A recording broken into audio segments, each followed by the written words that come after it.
Rest इंडियामध्ये पाहिलं तर गर्भसंस्कार या विषयाला घेऊन अजूनही लोक अनभिज्ञ आहेत, त्यांना त्याच्याबद्दलची जाणीव नाही आहे. नेमकं हे 9 महिने किती पॉवरफुल आहेत, या 9 महिन्यात एक आई गर्भात वाढणाऱ्या असणाऱ्या बाळाला काय देऊ शकते याचा अंदाज किंवा याची माहिती मला वाटतं लोकांना नाही आहे. गर्भसंस्कार हा कोणता धार्मिक विधी नाही आहे, तर हे 9 महिने काय, तर हे वरदान आहेत त्या स्त्रीला. स्त्री या काळात खरं तर डिझायनर असते, स्वतःच्या गर्भात घडणाऱ्या बाळाला ती डिझाईन करण्याचं काम करते. स्त्री ज्या घरातली आई कणखर आणि खंबीर आहे, त्या घरातली मुलं, त्या घरातली अपत्य कणखर आणि खंबीर आहेत, ते घर कणखर आणि खंबीर आहे, तो समाज आणि तो देश सुद्धा कणखर आणि खंबीर आहे. कि अगर देश को बेहतर बनाना है तो पहले इस देश की हर गर्भवती माँ को बेहतर बनाना होगा, और छत्रपति शिवाजी महाराज जी जैसी ग्रेट संतान को पाना है तो पहले हर माँ को जिजाऊ माँ बनना होगा. जिजाऊ बनल्याशिवाय शिवबा येणारच नाहीत. हिंदवी स्वराज्य कुठे निर्माण झालं, कधी निर्माण झालं, तर ते पहिल्यांदा आईच्या विचारात निर्माण झालं. सो मनात निर्माण झालेलं म्हणून ते सत्यात उतरवलं किंवा सत्यात निर्माण होऊ शकलं. सो बाळ हा कन्सेप्ट पहिल्यांदा मनात तयार झाला पाहिजे. सो तो बाळासाठीच्या जन्मासाठीचा पर्पज तयार झाला पाहिजे आणि तिथून खरं तर प्रेग्नन्सीची सुरुवात झाली पाहिजे. आमच्याकडे जन्माला येणारी ही बालकं बाय चान्स जन्माला येत आहेत, नॉट बाय चॉईस. स्त्रीच्या भावनांचा परिणाम डायरेक्टली त्या बाळावरती होतो. प्रेग्नन्सीची गुड न्यूज मिळाल्यानंतर एक्साइटेड असणारे हे कपल फ्रस्ट्रेटेड असताना मी पाहिलं. मुळात त्या प्रेग्नन्सीच्या 9 महिन्यांमध्ये आईच स्टेबल नाही आहे, त्या बाळाला स्टॅबिलिटी कुठून येणार आहे. गर्भवती महिलेला पेशंट म्हणलं, she is not a patient. ती नॅचरल प्रोसेस आहे आणि नॅचरल प्रोसेसमध्ये ती खऱ्या अर्थानं डिझायनर आहे. त्या ग्रहणाचा पण खरंच परिणाम होतो का? ते गर्भवती महिलेनं काही विळीवरती वगैरे चिरणं वगैरे अलाउड नाही. आता ते चिरलं तर बाळाचा कान तुटका येतो किंवा काही डिसॅबिलिटीज येतात. नमस्कार, मी प्रगती देसाई आणि टाइम्स ऑफ डेमोक्रेसीच्या प्रेक्षकांचं मी आजच्या या विशेष पॉडकास्टमध्ये मनापासून स्वागत करते. मंडळी, आजचा आपला विषय आहे ज्याची सुरुवात होते जन्माच्या आधीपासून पण परिणाम आयुष्यभर दिसतात. हा विषय म्हणजेच गर्भसंस्कार. पण गर्भसंस्कार म्हणजे नेमकं काय, ते कसे केले जातात, यामध्ये आई वडिलांनी काही काळजी घेतली पाहिजे, कोणत्या गोष्टी केल्या पाहिजेत, कोणत्या गोष्टी नाही केल्या पाहिजेत, याच सर्व विषयांवर चर्चा करण्यासाठी आज आपल्या सोबत आहेत प्रसिद्ध गर्भसंस्कार मार्गदर्शक विष्णू माने सर. सर नमस्कार, तुमचं खूप खूप स्वागत आहे टाइम्स ऑफ डेमोक्रेसीच्या या विशेष पॉडकास्टमध्ये. नमस्कार सर. गर्भसंस्कार हा मुद्दा क्वचितच कुठेतरी ऐकायला मिळतो पहिली गोष्ट तर, आणि तुम्ही ते संस्कार करत आहात किंवा ही एक संकल्पना घेऊन तुम्ही समोर आलात, तर तुम्हाला काय वाटतं याबद्दल, किंवा जागरूकता किती कमी आहे आता सध्या महाराष्ट्रात? खूप कमी आहे जागरूकता. खरं तर गर्भसंस्कार हा काही आत्ताचा प्रचलित असणारा शब्द नाहीये, तर वर्षानुवर्ष हजारो वर्षांपासून गर्भसंस्कारांवरचे इतिहासातले अनेक किस्से आपण ऐकतो. त्याचबरोबर इतिहासातल्या अनेक काही उदाहरणं आपल्याला पाहायला मिळतात. सो गर्भसंस्कार ही प्राचीन संस्कृती होती, जिथे गर्भात वाढणाऱ्या बाळाला आणि त्या गर्भस्थित आईला काही एन्व्हायरमेंट देण्याचं काम, पॉझिटिव्हिटी देण्याचं काम या विधीच्या माध्यमातून केलं जात होतं. बट काळाच्या ओघात आज या मॉडर्न युगामध्ये कसं आहे की संस्कृती आणि सांस्कृतिक वारसा जपणाऱ्या अनेक गोष्टी आपण कुठेतरी लोप पावत चाललेल्या पाहतो. आणि अशी ठिकाणं म्हणजे हे लोप पावत असताना ती जागा घेण्याचं काम कोण करतं, तर जसं मॅटर्निटी फोटोशूट्स, वेगवेगळे कल्चर्स आज या प्रेग्नन्सीमध्ये फॉलो केले जात आहेत. बट जिथे खऱ्या अर्थानं आईला आणि बाळाला आयुष्यभरासाठीच असं काहीतरी मिळत होतं, असं हे सुंदर कल्चर हरवताना जाणवतंय. खूप कमी लोकांमध्ये याचा अवेअरनेस आहे. सर्वसाधारण भारत देशाची जर आपण म्हणजे भारत देशाबद्दल जर बोलायचं म्हटलं तर भारत देशात त्यातल्या त्यात महाराष्ट्रामध्ये खूप चांगला अवेअरनेस आहे आणि महाराष्ट्रासोबत थोडासा कर्नाटक आणि अहमदाबाद, गुजरात या काही स्टेटमधल्या लोकांचा म्हणजे सहभाग आहे. रेस्ट इंडियामध्ये पाहिलं तर गर्भसंस्कार या विषयाला घेऊन अजूनही लोक अनभिज्ञ आहेत, त्यांना त्याच्याबद्दलची जाणीव नाही आहे. नेमकं हे 9 महिने किती पॉवरफुल आहेत, या 9 महिन्यात एक आई गर्भात वाढणाऱ्या असणाऱ्या बाळाला काय देऊ शकते याचा अंदाज किंवा याची माहिती मला वाटतं लोकांना नाही आहे. आणि त्यामुळे या 9 महिन्यांच्या प्रोसेसकडे बरेचदा इग्नोरन्स केलेलं जाणवतं. आज IT क्षेत्रात काम करणाऱ्या अनेक महिला असतील, वेगवेगळ्या क्षेत्रात काम करणारी लोक आपण पाहतोय.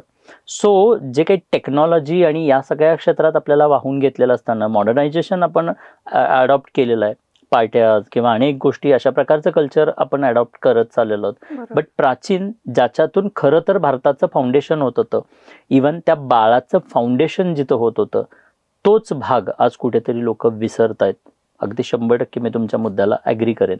कदाचित आता मॉडर्न जग होत चालले किंवा म्हणतात ना जगाबरोबर मॉडर्न व्हायला पाहिजे म्हणून या गोष्टी घडतात असं वाटतं का? किंवा असंही व्हायला पाहिजे की आपण जेवढे टेक्नॉलॉजीने पुढे चाललो आहोत तेवढ्या या बाकीच्या गोष्टी पण यायला पाहिजे? कारण बऱ्याच लोकांचा जरी आपण आता सांगायला गेलो तर विश्वास नाही बसत की बाळ जन्माला आल्यानंतर आम्ही हे करू, कॉन्व्हेंटला घालू, एज्युकेशन चांगलं देऊ, या गोष्टी बघितल्या जातात. पण ते जन्माला येण्याआधी त्याच्यावरती काय करायला पाहिजे? कसं असतं की जसे रूट्स तसे फ्रुट्स आपण म्हणतो. सो रूट्स जो बेस आहे एखाद्या गोष्टीचा, प्रत्येक गोष्टीचा एक बेस असतो आणि तो बेसच नसेल तर तुम्हाला बंगला नाही बांधता येत, तुम्हाला नाही उंची गाठता येत. सो तो बेस रूट म्हणजे गर्भसंस्कार आहे. जन्माला आल्यानंतर तुम्ही काय करता यापेक्षा जन्माला यायच्या आधी त्या बाळामध्ये बाय बर्थ जेव्हा त्या बाळाचा ब्रेन बनतोय, जेव्हा त्या बाळाचा स्वभाव बनतोय, त्या बाळाचं स्वरूप बनतंय, त्या बाळाकडे ज्या ग्रास्पिंग कपॅसिटीज निर्माण होत आहेत, त्या बाळाचे सेन्सरी ऑर्गन्स बनत आहेत, त्यावेळेला आपण काय काम करतोय दॅट मॅटर्स अ लॉट. आपल्याकडे एक पूर्वी म्हण होती, बाळाचे पाय पाळण्यात दिसतात असं म्हटलं जायचं. सो बाळाचे पाय पाळण्यात दिसतात म्हणजे काय, जन्माला आलेल्या त्या बालकामध्येच काही गुण आणि क्वालिटीज ऑब्झर्व होत होत्या आणि त्यामुळे हे बाळ भविष्यात काहीतरी बनेल हे पालकांना त्यावेळेला ज्ञात होत होतं. आजची परिस्थिती काय की आज आपण त्या प्रेग्नन्सीच्या 9 महिन्यांमध्ये काहीच फॉलो करत नाहीये. उलट 9 महिने कसे एकदा निघून जातील यासाठी आपण धडपडत असतो आणि 9 महिने एकदा संपले, बाळ आलं म्हणजे आम्हाला आनंद होतोय किंवा आम्ही सेलिब्रेट करू, या आविर्भावात आजचं म्हणजे मोस्टली कपल्स जगतायत. त्यामुळे जे गर्भात बाळ वाढत असताना जे द्यायला हवं ते बरेचदा अनेक कपल्सकडून मिस होत आहे. आणि त्याचं एकमेव कारण की वेगवेगळ्या गोष्टींबद्दलचा अवेअरनेस अगदी गव्हर्नमेंटच्या माध्यमातून किंवा वेगवेगळ्या माध्यमांच्या माध्यमातून केला जातो, पण गर्भसंस्कारांची ही जी संस्कृती आहे याला मात्र कुठेतरी डावललं जात आहे. कदाचित याच्यामध्ये अजून एक भाग असू शकतो, गर्भसंस्कार म्हटलं की विशिष्ट जाती धर्माच्या लोकांनीच करावा, हिंदू संस्कृतीचंच हे संस्कार आहेत असं कुठेतरी मानलं गेलं होतं आणि त्यामुळे मला वाटतं की गर्भसंस्कारांचा जो प्रसार आणि प्रचार व्हायला हवा तो झालेला नाहीये. पण मी या गोष्टींना डिनाय करतो. याचं कारण आहे की गर्भसंस्कार हा कोणता धार्मिक विधी नाहीये. अच्छा. आणि धार्मिक विधी असता तर मला वाटतं की प्रत्येक धर्मानिहाय त्या गर्भामध्ये बाळ बनण्याची प्रोसेस वेगळी असते. आज गर्भवती स्त्रीच्या गर्भामध्ये जे काही बाळ वाढण्याची प्रोसेस आहे ती प्रोसेस कोणत्याही जाती धर्मानिहाय अशी वेगळी नाहीये, ती सेम आहे. आणि ती सेम असल्यामुळे गर्भसंस्कारांची ही जी विधी आहे ती प्रत्येक जाती धर्मासाठी असो किंवा कोणत्याही गोष्टीत, मी तर म्हणेन की याला जाती धर्मात मुळात विभागताच येत नाहीये. ही एक अशी युनिक प्रोसेस आहे जी प्रत्येक गर्भवती स्त्रीने त्या गर्भातल्या वाढणाऱ्या बाळासाठी म्हणून करायलाच हवी. मी नेहमी सांगतो की हे 9 महिने एका स्त्रीला जे मिळालेले आहेत ना, तर हे 9 महिने काय तर हे वरदान आहेत त्या स्त्रीला. स्त्री या काळात खरं तर डिझायनर असते, स्वतःच्या गर्भात घडणाऱ्या बाळाला ती डिझाईन करण्याचं काम करते आणि म्हणून स्त्री खूप महत्वाची आहे. स्त्री ज्या घरातली आई कणखर आणि खंबीर आहे, त्या घरातली मुलं, त्या घरातली अपत्य कणखर आणि खंबीर आहेत, ते घर कणखर आणि खंबीर आहे, तो समाज आणि तो देश सुद्धा कणखर आणि खंबीर आहे. आणि म्हणून मी नेहमी सांगतो की आधी आई घडली पाहिजे. आणि माझं नेहमीच एक वाक्य आहे की अगर देश को बेहतर बनाना है तो पहले इस देश की हर गर्भवती माँ को बेहतर बनाना होगा और छत्रपति शिवाजी महाराज जी जैसी ग्रेट संतान को पाना है तो पहले हर माँ को जिजाऊ माँ बनना होगा. कारण जिजाऊ बनल्याशिवाय शिवबा येणारच नाहीयेत. आणि हे सिम्पलचं म्हणजे सूत्र आहे, सिम्पलचं हे समीकरण आहे आणि हे लोकांना आज का लक्षात येत नाही मला समजत नाही. पित्याचा रोल काय हा खूप मोठा प्रश्न म्हणजे अनेक लोकांनी मला विचारला की पित्याचा नेमका रोल काय. सो या प्रोसेसमध्ये ना पित्याचा रोल खूप कमी आहे. पित्याचा डायरेक्ट एकच रोल आहे, तो म्हणजे बीज देण्याचा रोल आहे. सो एकदा का ते बीज स्त्री गर्भामध्ये आलं की ते रुजतं, तिथे तिच्या त्या प्लासेंटाला अटॅच होतं आणि जेव्हा ते तिच्या प्लासेंटाला अटॅच आहे तेव्हा तो 9 महिन्याचा काळ निसर्गाने त्या आईला दिलेला आहे की तू आता डिझाईन कर, त्या आलेल्या बीजावरती संस्कार कर, त्या बीजाला स्वभाव, स्वरूप, संस्कार आणि कपॅसिटी देण्याचं काम कर. हे म्हणून 9 महिने त्या स्त्रीला मिळालेले आहेत. पण आत्ता होतं काय, आमच्याकडे या 9 महिन्यांमध्ये नेमकं काय घडतंय, त्या स्त्रीच्या भावनांचा त्या बाळावरती काय परिणाम होतोय, स्त्रीच्या आजूबाजूला असणाऱ्या एन्व्हायरमेंटचा त्या बाळावरती, गर्भात वाढणाऱ्या बाळावरती काय परिणाम होतोय, याच्याबद्दलचा आम्ही विचारच नाही करत आहे. आम्ही विचार केलेलाच नाहीये.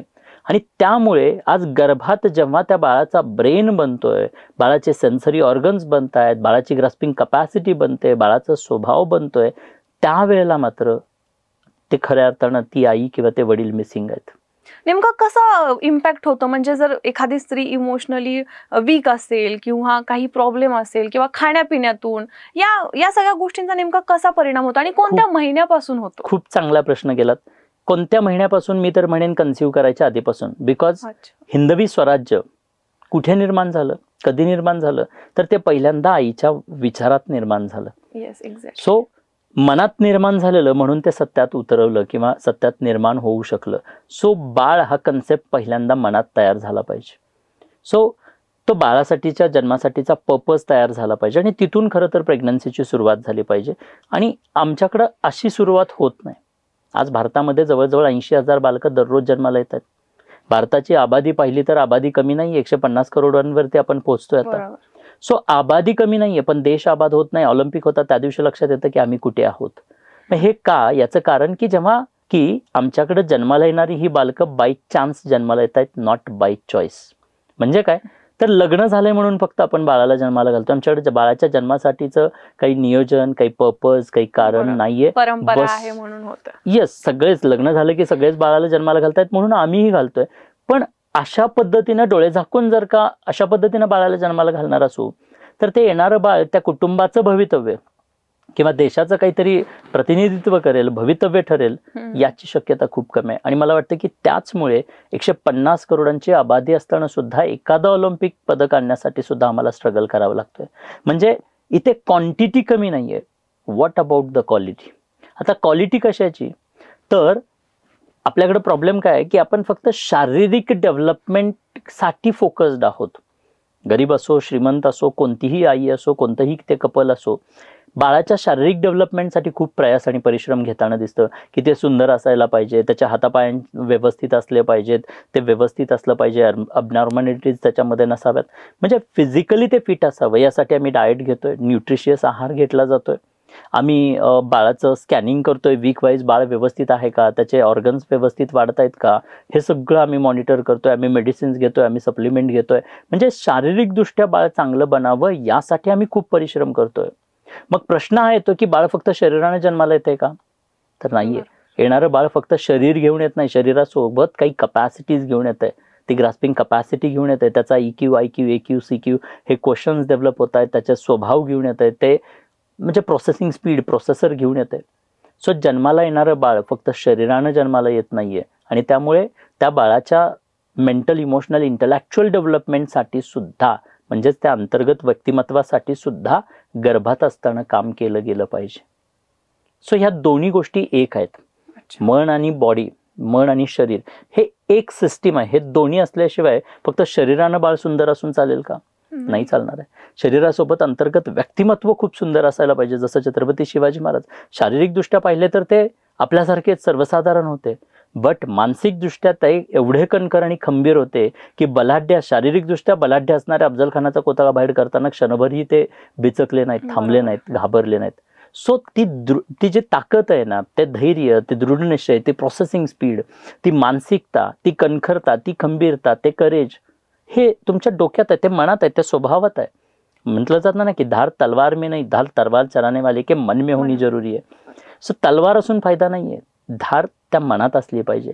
मग अशी ती धार त्या गर्भवती महिलेच्या मनात त्या 9 महिन्यांमध्ये आहे का? नाहीये. तुम्ही जो आता प्रश्न विचारला त्याच्यामध्ये की मानसिकदृष्ट्या एखादी आई जर का खचलेली असेल तर त्याचा काय परिणाम होतो? मुळात मानसिकदृष्ट्या खचतात का? तर हो, खचतात. त्याचं कारण असं आहे, प्रेग्नन्सी कन्सिव्ह केल्यानंतर जे काही हार्मोनल इम्बॅलन्सेस होणार आहेत, त्या हार्मोनल इम्बॅलन्सेसमुळे स्त्रीमध्ये मूड स्विंग्स होणं, राग चिडचिड होणं, डिप्रेस्ड वाटणं, एन्झायटी होणं, या अशा अनेक गोष्टींमध्ये ती स्त्री सफर करते. आणि ती जर का अशी सफर करते तर तिच्या प्लासेंटेला जोडलेलं बाळ काय करणार? म्हणजे काय, मी नेहमी सांगतो की आज स्त्रीच्या शरीराला जेव्हा त्या नाळेच्या माध्यमातून बाळ जोडलेलं आहे, तिच्या गर्भामध्ये जेव्हा ते बाळ आहे, ते जेव्हा जोडलेलं आहे तेव्हा ते कोणती इंडिपेंडंट पर्सनॅलिटी नाहीये, ते त्या स्त्रीच्या शरीराचा हिस्सा आहे. आणि स्त्रीच्या शरीराचा हिस्सा असल्यामुळे स्त्रीच्या भावनांचा परिणाम डायरेक्टली त्या बाळावरती होतो. अगदी ती स्त्री काय खाते, काय इमोशन्स तिच्या आहेत, ती काय विचार करते, या प्रत्येक गोष्टीचा परिणाम, म्हणजे मी नेहमी सांगतो की 5 गोष्टी इथे महत्त्वाच्या आहेत. ती काय पाहते, काय ऐकते, काय वाचते, कोणत्या वातावरणात राहते, इव्हन काय खाते, या 5ही गोष्टींचा परिणाम त्या गर्भातल्या बाळावरती होतोय. आणि आज आम्ही काय वाचायला पाहिजे, काय ऐकायला पाहिजे, काय पाहायला पाहिजे, वातावरण आमचं कसं असलं पाहिजे, आम्ही काय आहार घ्यायला पाहिजे, याविषयीची जागरूकता आजच्या कपल्सकडं नाही आहे. आणि त्यामुळेच कुठेतरी अनावधानानं जाणीव नसल्या कारणानं हे 9 महिने आपल्या हातातून सुटून जाताना आपल्याला पाहायला मिळतात. आणि मग डिलिव्हरीनंतर मग आम्ही जागे होतो की डिलिव्हरीनंतर बाळामध्ये जर का दोष असतील, काही प्रॉब्लेम्स असतील, स्लो लर्नर असेल किंवा अजून काही इश्यूज असतील, तर त्यावेळेला आज प्रेग्नन्सीची गुड न्यूज मिळाल्यानंतर एक्साइटेड असणारे हे कपल फ्रस्ट्रेटेड असताना मी पाहिलं. सो त्यावेळेला मग रडताना, पश्चाताप करताना आणि त्या बाळाला घेऊन फ्रस्ट्रेट असणारे, आज आपण पाहतो की डिलिव्हरी नंतर जर का बाळ क्रँकी असेल तर लिटरली त्या पती पत्नींचं जीणं हराम होतं. सो ती आई फ्रस्ट्रेटेड आहे, ते वडील फ्रस्ट्रेटेड आहेत, घरचे सगळे लोक फ्रस्ट्रेट आहेत. हे वातावरण आपल्याला बघायला मिळतं. याचं कारण काय? कारण की मुळात त्या प्रेग्नन्सीच्या 9 महिन्यांमध्ये आईच स्टेबल नाहीये.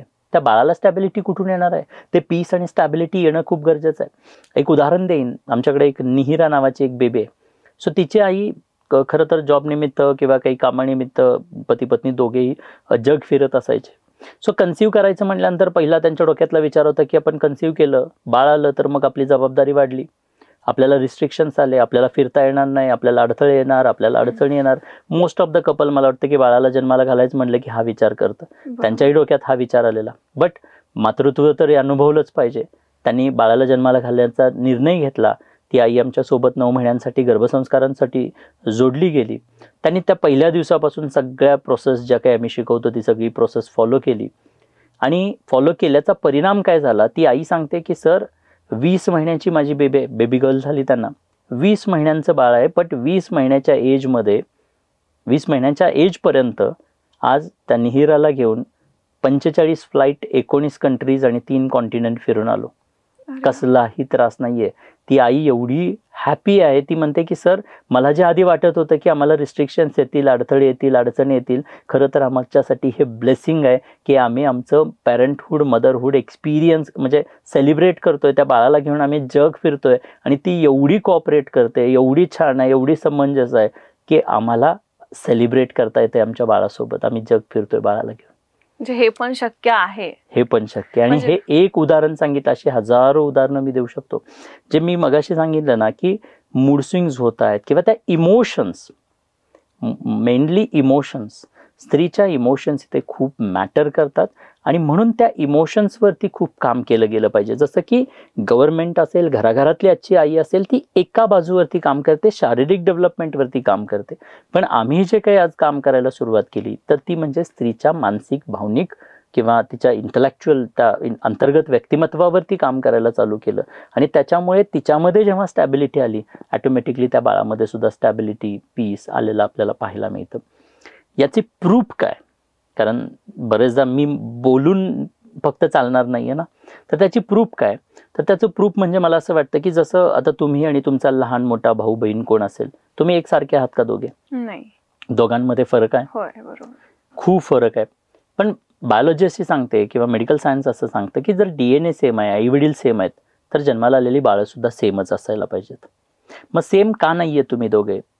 म्हणजे भलेही का नाहीये त्याचं कारण असं की जेव्हा पहिली प्रेग्नन्सी होती, पहिलं बाळ आईच्या गर्भामध्ये होतं, त्यावेळेला भलेही आई वडील सेम आहेत, DNA सेम आहे, पण एक गोष्ट वेगळी होती. ती कोणती? जेव्हा ते बाळ त्या स्त्रीच्या गर्भामध्ये, आईच्या गर्भामध्ये वाढत होतं, त्यावेळेला आईच्या भावना वेगळ्या होत्या. कदाचित ती पहिली प्रेग्नन्सी असेल, ती त्यावेळेचं तिचं एज, त्या घरात असणारं एन्व्हायरमेंट, या सगळ्यांमुळे तिची भावना वेगळी होती. सेकंड टाइमला सेकंड बाळ झालं त्यावेळेला काय होतं? आई वडील सेम आहेत, DNA सेम आहेत, बट सेकंड प्रेग्नन्सीमध्ये काय होतं तर आईच्या इमोशन्स पुन्हा वेगळ्या होत्या. सर ह्या दोन्ही इमोशन्स वेगळ्या आहेत म्हणून ही दोन्ही बाळं वेगळे आहेत. पण हेच जर का आपण ट्विन्समध्ये पाहिलं, जुळ्यांमध्ये पाहिलं, तर जुळ्यांमध्ये काय पाहायला मिळतं की आई वडील सेम आहेत, DNA सेम आहेत आणि ती दोन्ही बाळं आईच्या गर्भात युट्रसमध्ये एकाच वेळेला आहेत. आणि त्यामुळे या दोन्ही बाळांमध्ये आपल्याला कित्येक पटीने सिमिलरिटीज बघायला मिळतात. कारण त्या दोन्ही बाळांसाठी आईच्या भावना सिमिलर होत्या. आता ह्या सिमिलरिटीज मी फक्त दिसण्यामधल्या नाही सांगत आहे, तर त्यांच्या अंतर्गत कपॅसिटीमधल्या, त्यांचं प्रोसेसिंग स्पीड, त्यांचं ग्रास्पिंग कपॅसिटी, या कित्येक पटीने एकसारखे असलेले आपल्याला बघायला मिळतं. सो इट इंडिकेट्स, इट प्रूव्ज की यस, गर्भात वाढणाऱ्या बाळावरती आईच्या भावनांचा परिणाम होतो. आणि हे मी नाही सांगत तर WHO वर्ल्ड हेल्थ ऑर्गनायझेशन सुद्धा सांगतं की प्रेग्नन्सीमध्ये आईच्या ज्या भावना आहेत अगदी तसंच त्या बाळाच्या भावनांवरती परिणाम होणार आहे किंवा त्या बाळावरती परिणाम होणार आहे. आणि म्हणून भावनिकदृष्ट्या मानसिकदृष्ट्या त्या आईला कणखर आणि खंबीर बनणं आज काळाची गरज आहे. आणि ते जर का त्या पद्धतीनं आईनं मेंटेन केलं, आई स्वतःला जर का कणखर खंबीर ठेवू शकली, जसं की राष्ट्रमाता जिजाऊ मासाहेबांचा जर का 9 महिन्यांचा प्रवास पाहिला तर त्या कणखर आणि खंबीर होत्या. मुळात त्यांच्याकडे बाळाला जन्माला घालण्यासाठी एक पर्पज होता, त्या गिव्हअप केलेल्या नव्हत्या. याच ठिकाणी आई जर का रडत बसलेली आहे, तुम्ही म्हटलं तसं, ती डिप्रेस्ड आहे, ती स्ट्रेसमध्ये आहे, ती टेन्शनमध्ये आहे. सो सिम्पलची गोष्ट आहे की आई जर का डिप्रेशनमध्ये आहे, स्ट्रेसमध्ये आहे, तिच्या त्यावेळेला त्या कंडिशनमध्ये शरीरामध्ये निर्माण होणाऱ्या सेल्स त्यासुद्धा त्याच भावनांमधून निर्माण होणार आहेत. बरोबर. आणि त्यातल्याच काही सेल जाऊन बाळाला बनवणार आहेत युट्रसमध्ये. म्हणजे काय, आई जशी बनणार आहे, आईच्या इमोशन्स जसे आहेत, बाळही तसंच बनणार आहे. म्हणजे कुठेतरी जेव्हा बेबी एखादा ॲबनॉर्मल होतं त्याच्यासाठी या पण गोष्टी काही कारणीभूत या पण ॲबनॉर्मॅलिटीज म्हणजे डिपेंड आहेत, त्याला वेगवेगळे मेडिकल रिझन सुद्धा आहेत, जसं की क्रोमोझोनल काही इश्यूज असतील किंवा वेगवेगळे अजून त्याला भरपूर सारी कारणं आहेत. फक्त ॲबनॉर्मॅलिटीज म्हणजे या सायकोलॉजिकल आहेत असं नाही. ॲबनॉर्मॅलिटीज वेगवेगळ्या पद्धतीचे आहेत. बरोबर. बट या सगळ्यांमध्ये अनेक कारणं आहेत ॲबनॉर्मॅलिटीज निर्माण होण्याला. पण त्यातलं एक छोटंसं कारण म्हणून भावना सुद्धा आहेत. सो भावना जेव्हा बिघडलेल्या असतील आईच्या, तेव्हा जसं मी सांगितलं की मग ते इरिटेशन, चिडचिड करणारं बाळ, हायपर ॲक्टिव्ह असणारं बाळ, अशा प्रकारचे काही इश्यूज, जसं ADHDचं प्रमाण आज आपल्याला वाढलेलं बघायला मिळतं. सो ADHD आज एवढ्या मोठ्या प्रमाणामध्ये बाळामध्ये काय, किंवा ऑटिझम असणारी बाळं बघायला मिळतात. सो त्याचं कारण कुठेतरी आईच्या त्या 9 महिन्यांच्या इमोशन्सवरती सुद्धा लपलेलं आहे, इमोशन्सवरती सुद्धा डिपेंड आहे. पण आजकाल तर सोशल मीडिया वगैरे आजच्या जनरेशन किंवा इथून पुढे तर जास्त करून लेडीज असतील किंवा सोशल मीडियावरती जास्त टाइम जाताना दिसतोय, या गोष्टींचा पण इम्पॅक्ट होत असेल? नक्की होत असेल. बट सोशल मीडियावरती मी सांगितलं ना की ती अपॉर्च्युनिटी पण आहे. येस, आपण काय पाहतोय, कोणत्या प्रकारचा कॉन्टेंट तुम्ही कन्झ्युम करताय. म्हणजे जिथे की तुम्ही म्हणजे स्वतः घाबरताय, तुम्हाला त्या काही कॉन्टेंट पाहिल्यानंतर निगेटिव्हिटीज येत आहेत.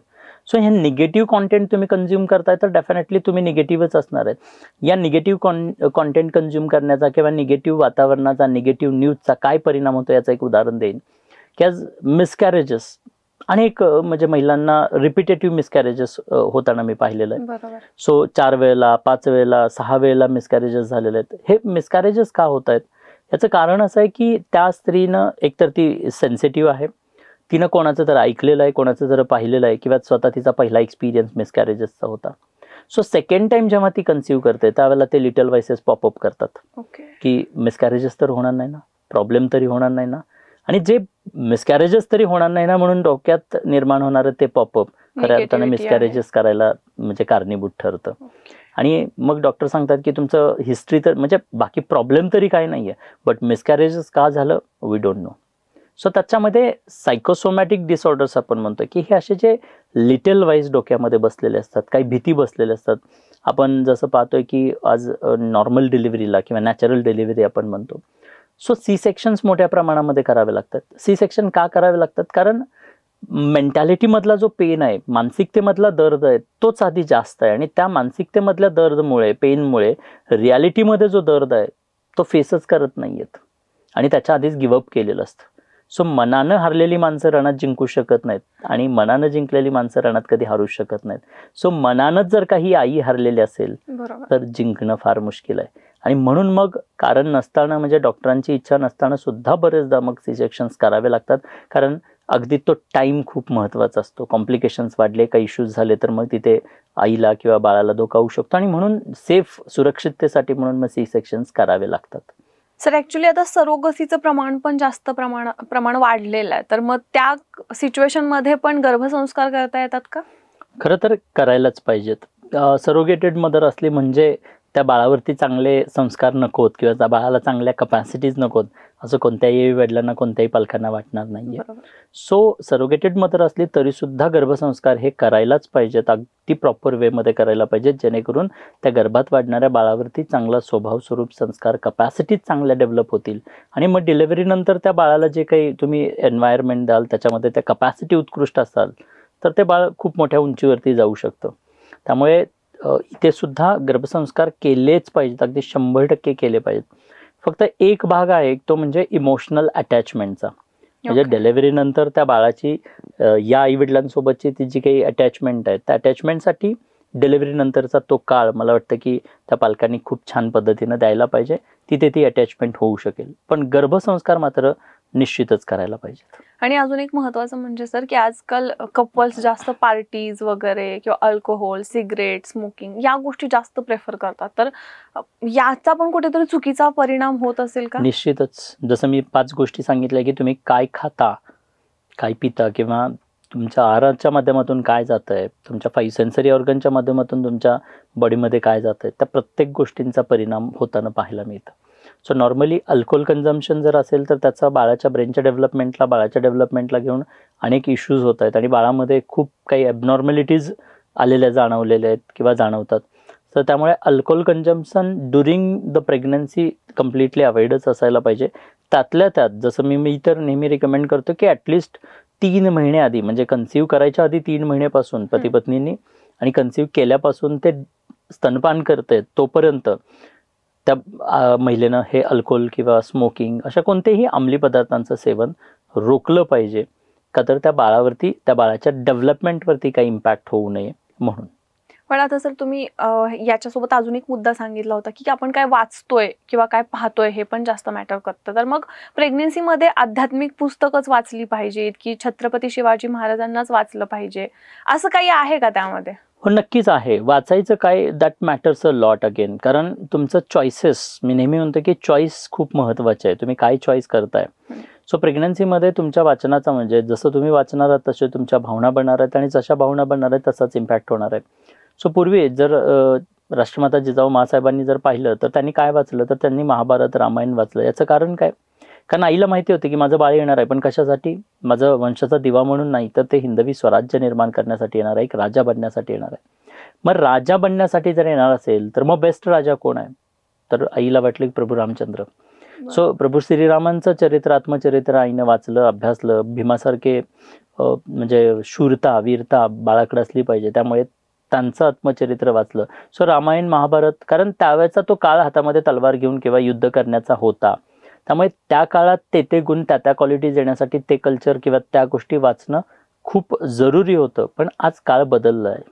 सो आत्ता रामायण वाचत असाल, महाभारत वाचत असाल तर हरकत नाही आहे, पण त्यातनं कोणते गुण बाळाकडे येणार आहेत, क्वालिटीज. कारण आई रामायण वाचत असली, राष्ट्रमाता जिजाऊमासाहेब रामायण वाचत असल्या, तर रामायण वाचताना त्यांना गुण, क्वालिटीज काय एक्सपेक्टेड होतात की एक उत्कृष्ट राजा कोण आहे, तर प्रभू श्रीरामचंद्र आहेत.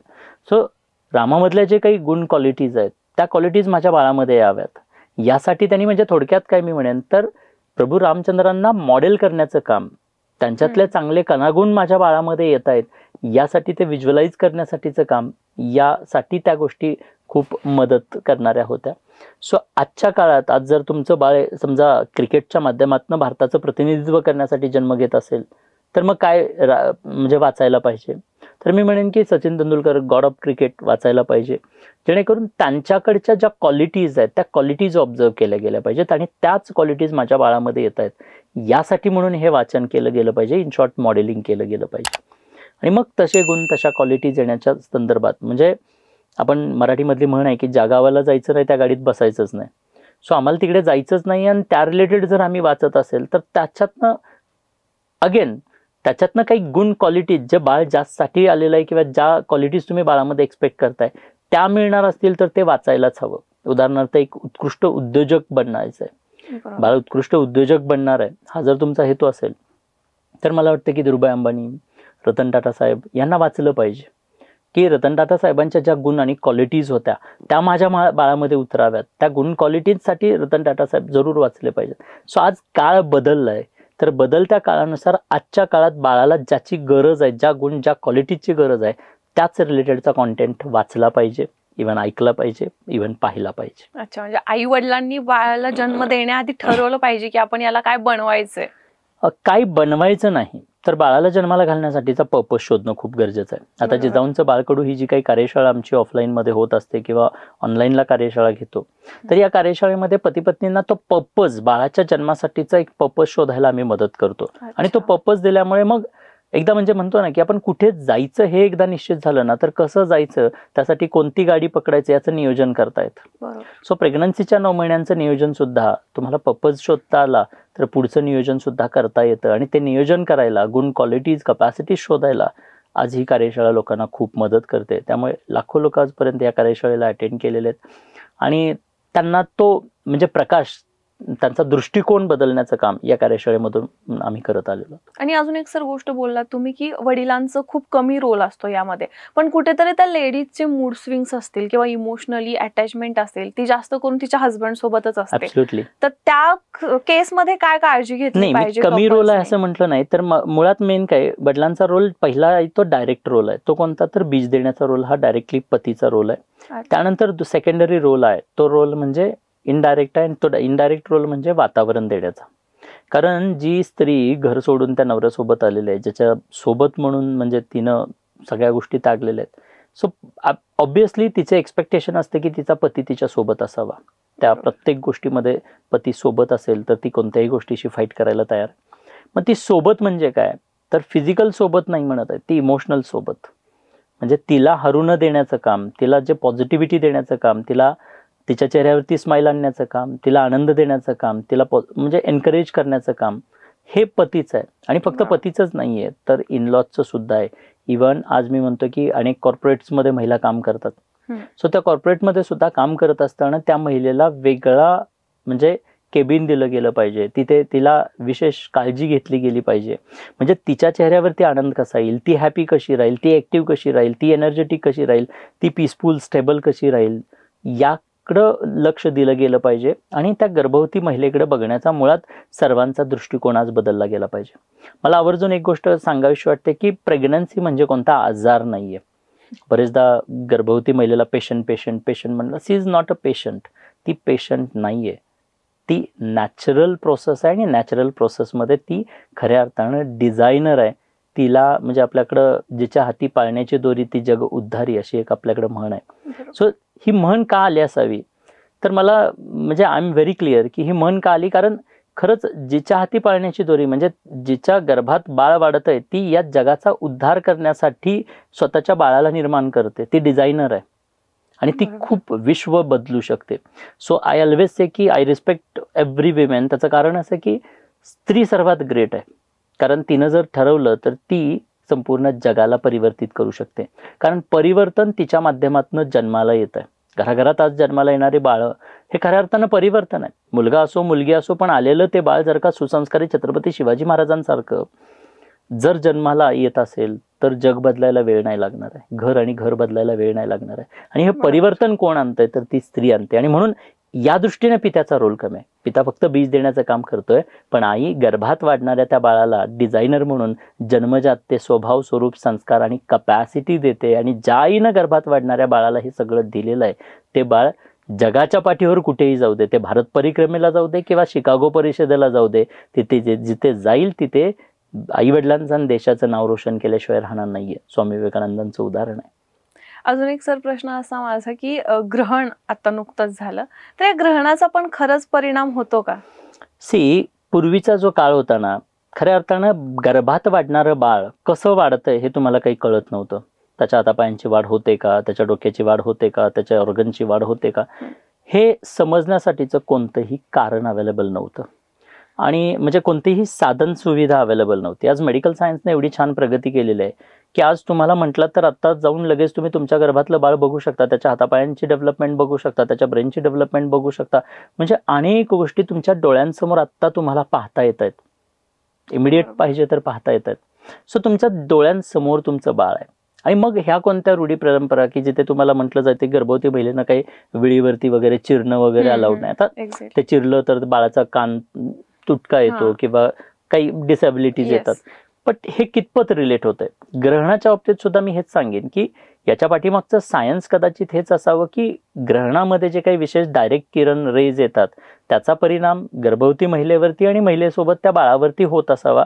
आणि त्यामुळे तिला घरात थांबणं किंवा काही वेगवेगळ्या ॲक्टिव्हिटीज करणं याबद्दलचं ते डिझाईन केलेल्या त्यावेळच्या त्या रूढी परंपरा असाव्यात. पण आत्ताच्या सायंटिफिक युगामध्ये वावरत असताना थोडासा विचार करायला हवा असं मी म्हणेन. फक्त एवढंच की जर डायरेक्टली सनरेजचा काही इम्पॅक्ट होतोय तर निश्चित घरात थांबायला हरकत नाहीये. बट बाकीच्या ज्या काही परंपरा सांगितल्या गेल्या की अंधश्रद्धा मी म्हणेन किंवा जे की वेळीवरती चिरणं किंवा अशा अनेक वेगवेगळ्या गोष्टी ज्या सांगितल्या गेल्या, मला वाटतं की त्याच्यामध्ये तेवढं फारसं काही तथ्य नाहीये, कारण तुमचं बाळ आज तुमच्या डोळ्यांसमोर आहे, तुम्ही पाहताय त्याला. त्यामुळे फार काही किती व्हॅल्यू द्यायची मला वाटतं की हा त्याचा प्रश्न आहे. बाळ जेव्हा पोटात असतं तेव्हा खरंच असं विचार काही करत असेल, त्याला काही भावना असतील का? बाळ विचार करत असेल का, दॅट इज क्वेश्चन. बट एवढं निश्चित की बाळाला भावना निश्चितच आहेत. अच्छा. कारण बाळाला येणारा विचार हा आईच्या विचारांशी म्हणजे विचारांशी जोडलं गेलेलं आहे. बाळाला स्वतंत्र विचार असतील का, इट्स अ क्वेश्चन. बट निश्चित भावनिक दृष्ट्या मात्र त्या बाळावरती परिणाम होतोय. आणि इनफर्टिलिटीचं प्रमाण का वाढलेलं आहे? खूप चांगला प्रश्न केलात, कारण आजच्या काळात जर पाहिलं तर अनेक लोक फ्रस्ट्रेटेड आहेत. इनफर्टिलिटी वाढण्याचे प्रामुख्याने 2-3 कारण आहेत. त्यातलं पहिलं कारण जर म्हटलं तर स्ट्रेस. कारण इनफर्टिलिटीचं नंबर 1 रिझन हा स्ट्रेस आहे. आणि त्याचं कारण असं की आजचं जे काही आपली लाईफस्टाईल बदललेलं आहे. आज पती पत्नी दोघेही जॉब करतायत, कारण स्त्रियाही आज काही मागे नाही आहेत. सो पुरुषांच्या खांद्याला खांदा लावून किंवा पुरुषांच्याही पुढे आज स्त्रिया गेलेत असं म्हणायला हरकत नाहीये. मग जो काही स्ट्रेस तयार होतोय, आज ऑफिसमध्ये काम करतोय किंवा शिफ्ट्समधल्या तुमच्या ड्युटी असतील, तर या सगळ्या निर्माण होणाऱ्या स्ट्रेसमुळे जे काही हार्मोनल इम्बॅलन्स होत आहेत, बॉडीमधले काही चेंजेस होत आहेत, हा एक भाग आहे. सेकंडरी भाग आहे तो म्हणजे आज विशेष लग्न जे केले जात आहेत ते उशिरा केले जात आहेत. सो पूर्वी जर पाहिलं तर 16-17लाच लग्न, म्हणजे मुलीचं लग्न तर 16-17-18 मॅक्झिमम मध्ये होत होतं आणि 20-21 मध्ये मुलांचे लग्न होत होते. आज तेच 30-32-35 पर्यंत गेलेलं आहे. 21 तर मुलींचंच केलेलं आहे. सो गव्हर्नमेंटने केलेलं आहे. पण ऍक्च्युअल मध्ये आज लग्न कितीला होत आहेत तर 28, 29, 30 या एज मध्ये किंवा किंबहुना त्याही नंतर, कारण करिअर प्रायोरिटी केली जाते आणि त्यामुळे तो डिले झालेला आहे. आणि जसा डिले होईल तसं बॉडीमध्ये जे काही हार्मोन्स, प्रजननासाठी जे काही पोषक आहेत त्याची कमतरता कुठेतरी जाणवायला लागते. त्याचबरोबर आजचं जे आपलं ॲव्हरेज एज आहे ते कुठेतरी कमी होत चाललेलं आहे. म्हणजे पूर्वी जर का 100 वर्ष 80 वर्ष माणूस जगत होता तर तो आता 60 वरती आलेला आहे. म्हणजे तो लाईफस्पॅन सुद्धा कुठेतरी कमी झालेला आहे. आणि त्याचबरोबर अजून तिसरं महत्त्वाचं भाग म्हणजे तो म्हणजे न्यूट्रिशन्स. पूर्वी जे काही म्हणजे आहारामध्ये येणारे जे काही गोष्टी होत्या त्याच्यावरती म्हणजे विदाऊट फर्टिलायझेशन, म्हणजे फर्टिलायझर्स न मारता नॅचरल पद्धतीनं नॅचरल सोर्स असणारे हे अन्नपदार्थ खायला मिळत होते आणि त्याच्यामुळे न्यूट्रिशनची कमतरता नव्हती. आज न्यूट्रिशनची कमतरता आहे आणि त्या सगळ्यांचा कंपाऊंड इम्पॅक्ट म्हणून इनफर्टिलिटीचे प्रॉब्लेम्स आपल्याला बघायला मिळतात. सो या गोष्टींवरती काम केलं गेलं पाहिजे. पुरेशी झोप घेतली पाहिजे, त्याचबरोबर आहार न्यूट्रिशियस आणि चांगला घेतला गेला पाहिजे आणि एक्सरसाइज ऑब्विसली केला गेला पाहिजे. आज फक्त इनफर्टिलिटीज नाही तर ओबेसिटी सुद्धा, हे सुद्धा कारण आज इनफर्टिलिटीला कारणीभूत आहे. आणि ओबेसिटी कशामुळे तर एक्सरसाइजचा अभाव.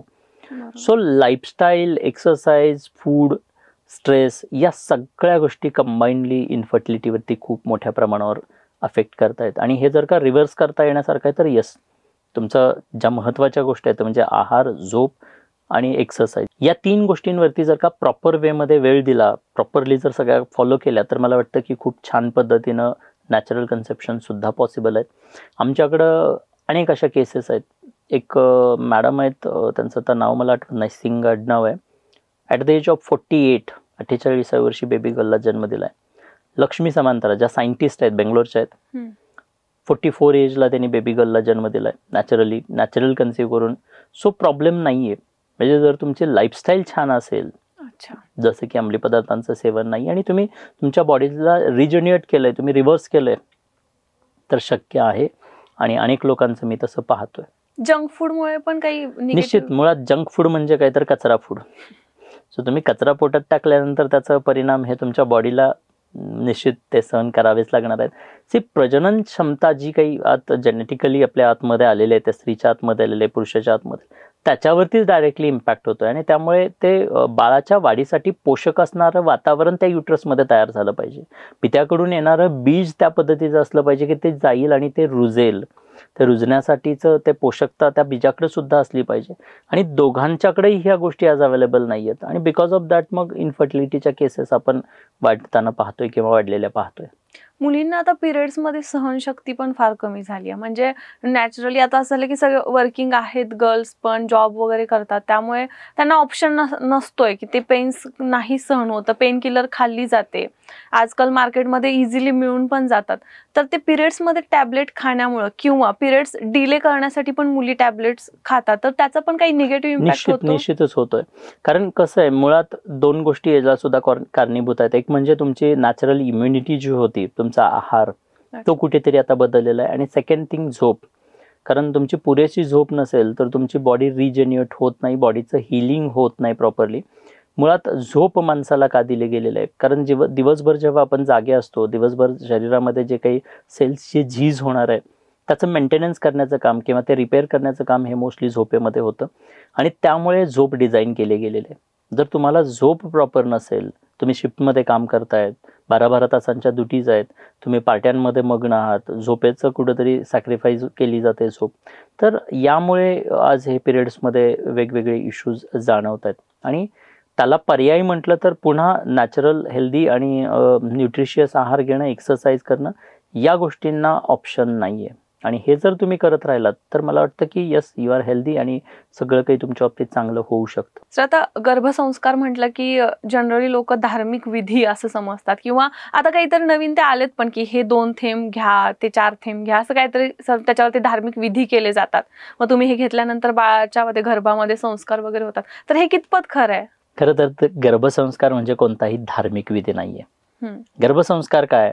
तर गर्भसंस्कार म्हणजे त्या गर्भवती महिलेचं 9 महिन्यांसाठी happy, active, creative, energetic, peaceful, stable, positive आणि कन्सिस्टंट असणं म्हणजे गर्भसंस्कार आहे.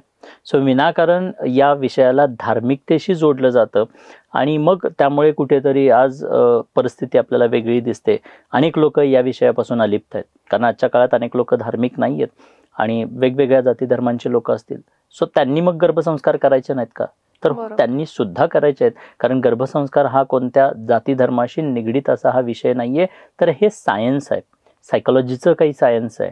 आणि त्यामुळे जसं बाळाच्या शारीरिक डेव्हलपमेंटसाठी आपण काम करतो, तसंच बाळाच्या अंतर्गत व्यक्तिमत्वाच्या डेव्हलपमेंटसाठी, त्याच्या मेंटल, इमोशनल, इंटलेक्च्युअल डेव्हलपमेंटसाठी, त्या आईच्या भावनिक कणखर आणि खंबीरतेसाठी केलेलं कार्य म्हणजे गर्भसंस्कार आहे. आणि मला वाटतं की हे कुठेतरी म्हणजे वेगळ्या पद्धतीनं मांडलं गेलं आणि म्हणून कुठेतरी गर्भसंस्कार आज ही प्रक्रिया, हे सायन्स काळाच्या ओघात मागे राहिलं असं म्हणता येईल. आणि सर, मग ते तुम्ही जिजाऊंची बाळकडू म्हणून जी कार्यशाळा राबवताय, त्याचा उद्देश काय आहे नेमका? जिजाऊंचे बाळकडू ही कार्यशाळा मुळात आईला जिजाऊ बनवण्यासाठी. कारण मी जसं म्हटलं की जर छत्रपती शिवाजी महाराजांसारखं उत्तुंग व्यक्तिमत्व हवं असेल ना, तर आधी जिजाऊ मासाहेबांसारखी एखादी आई घडणं गरजेचं आहे. सो त्या आईला ह्या 9 महिन्यांचं महत्त्व समजलं पाहिजे.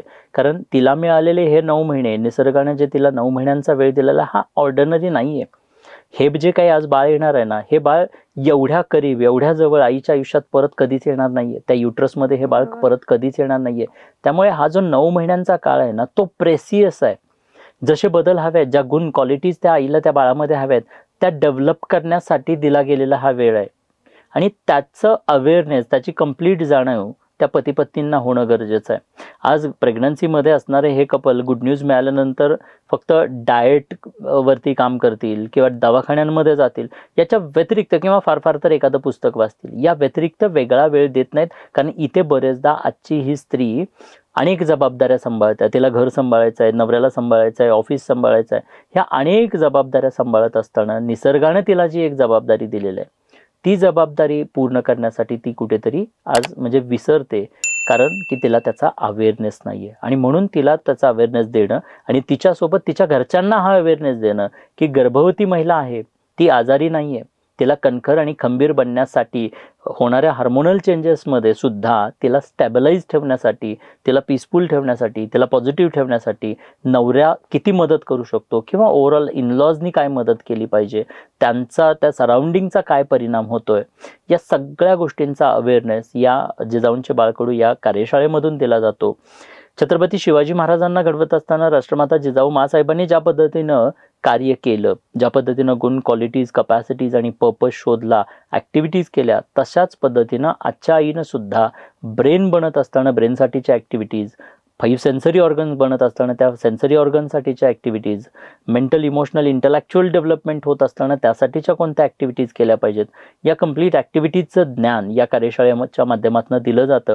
आणि जेव्हा हे ज्ञान त्या स्त्रीला मिळतं त्यावेळेला तिच्या 9 महिन्यांच्या प्रेग्नन्सीकडे बघण्याचा दृष्टिकोन बदलतो. आणि फक्त तिचाच नाही बदलत, तर तिच्या इनलॉज असतील, तिच्या आईवडील असतील, तिचा पती असेल, त्यांचाही दृष्टिकोन त्या स्त्रीकडे बघण्याचा बदलतो.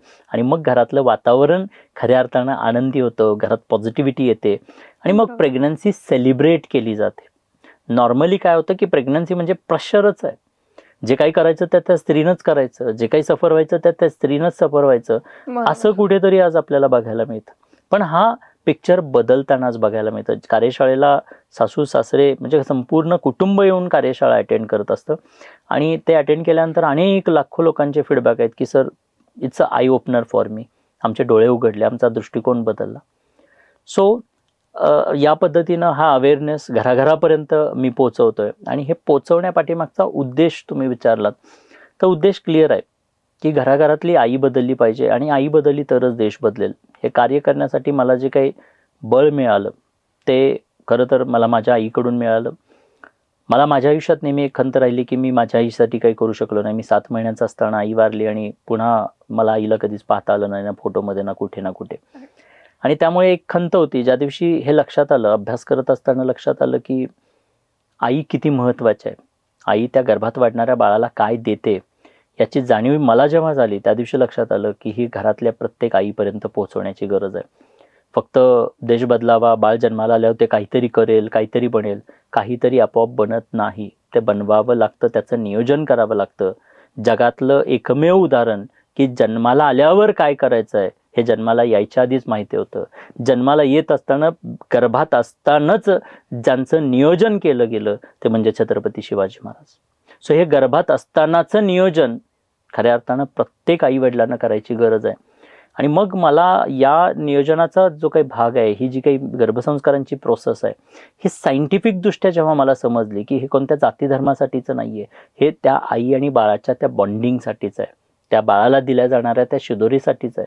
आणि हे जेव्हा रिअलाइज झालं त्या दिवशी लक्षात आलं की भलेही मी माझ्या आईची सेवा करू शकलो नाही, पण या कार्यशाळेच्या माध्यमातून घराघरातल्या मला त्या आईची सेवा करण्याची संधी भेटणार आहे.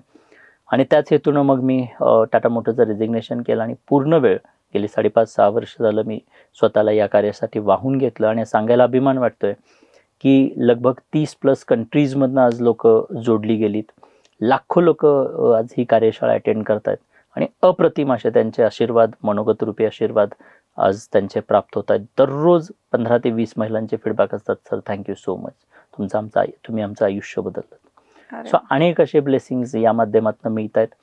आणि ब्लेसिंग मिळत आहेत याच्याही पेक्षा आनंद होतोय किंवा एक कॉन्फिडन्स वाटतोय की येणाऱ्या 15 वर्षात जसं अवघ्या वयाच्या 16व्या वर्षी छत्रपती शिवाजी महाराजांनी हिंदवी स्वराज्य स्थापनेची शपथ ग्रहण केली, अगदी तसंच 16 आणि 15 वर्षाच्या एजमध्ये हीच बाळंसुद्धा जे आज गर्भसंस्कारांच्या माध्यमातून जन्म घेत आहेत, ही बाळंसुद्धा वयाच्या 15व्या आणि 16व्या वर्षी आईवडिलांचं आणि देशाचं नाव उंचावतील, भारताचं प्रतिनिधित्व करतील, याची मला अगदी 100% ठाम माझा विश्वास आहे.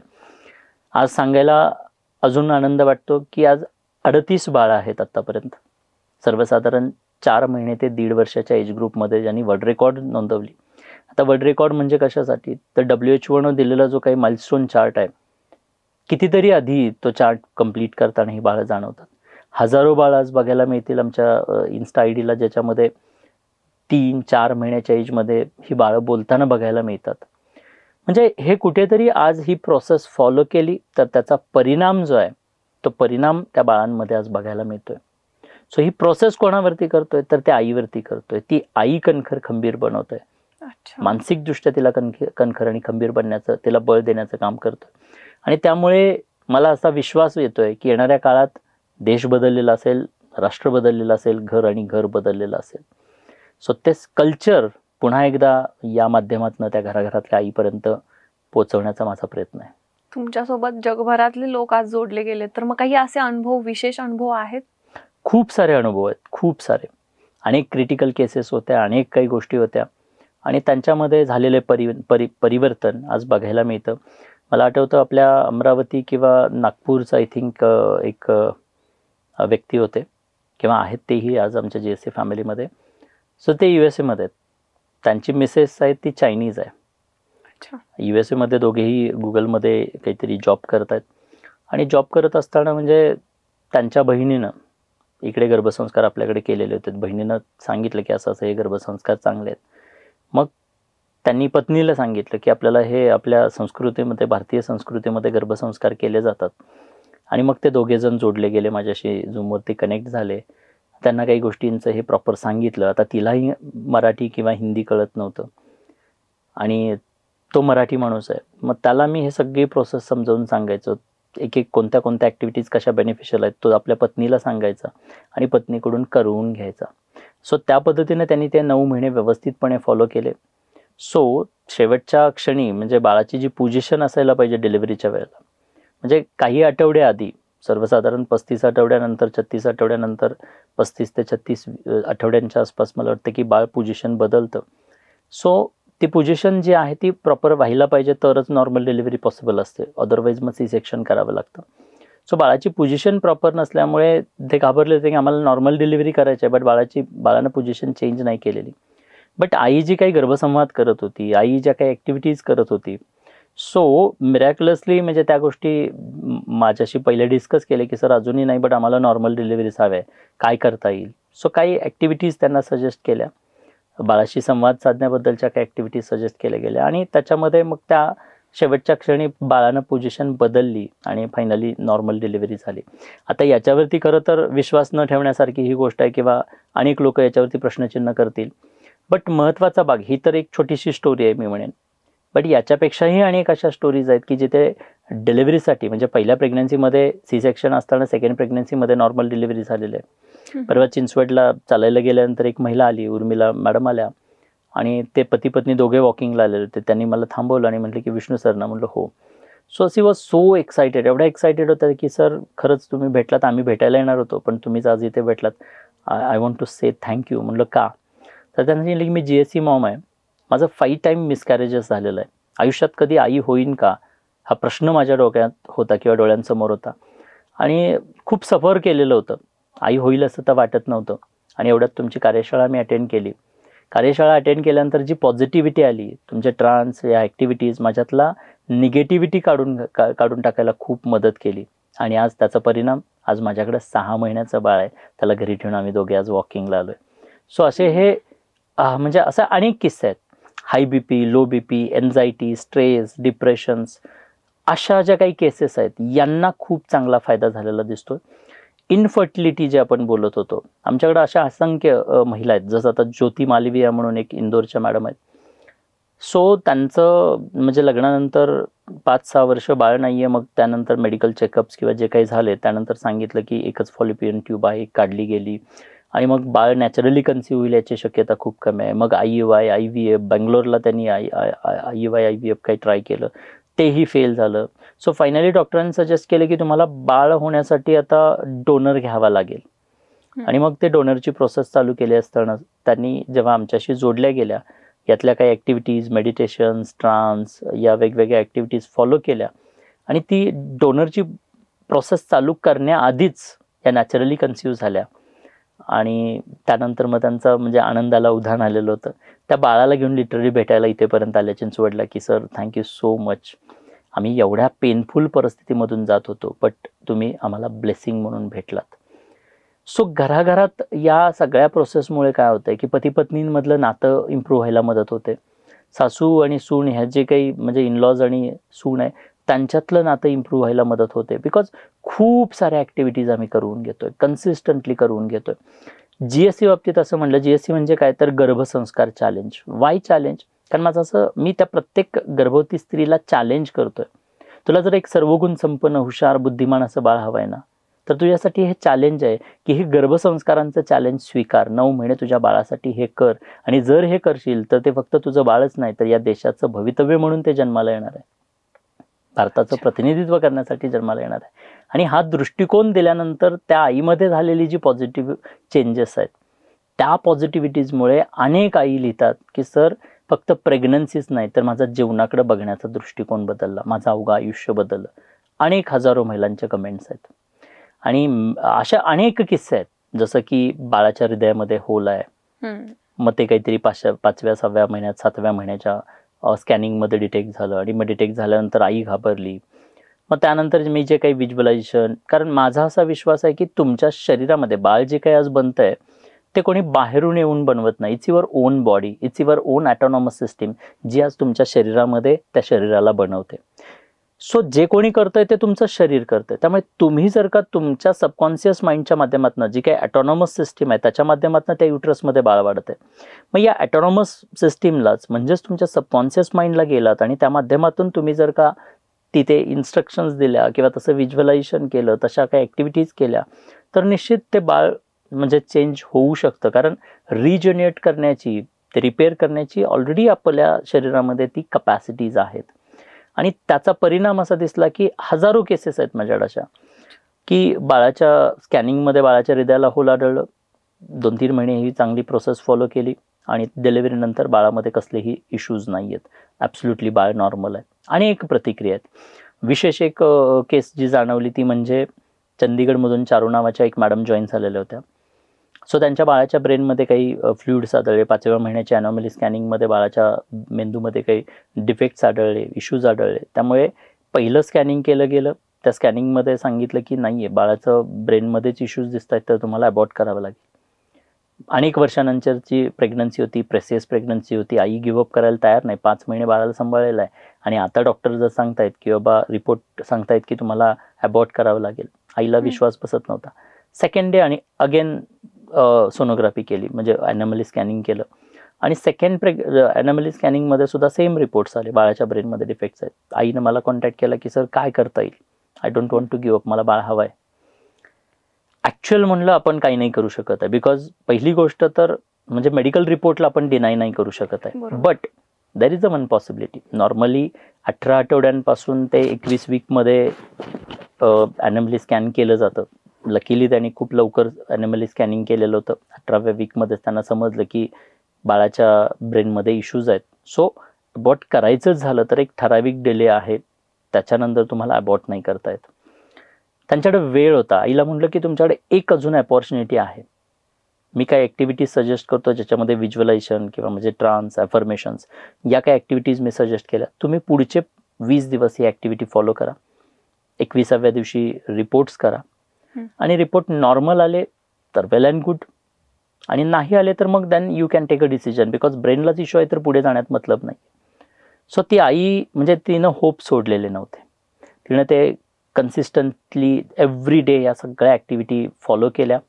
21व्या दिवशी रिटेस्ट केली गेली प्राईम डायग्नोस्टिक सेंटर चंदीगडमध्ये.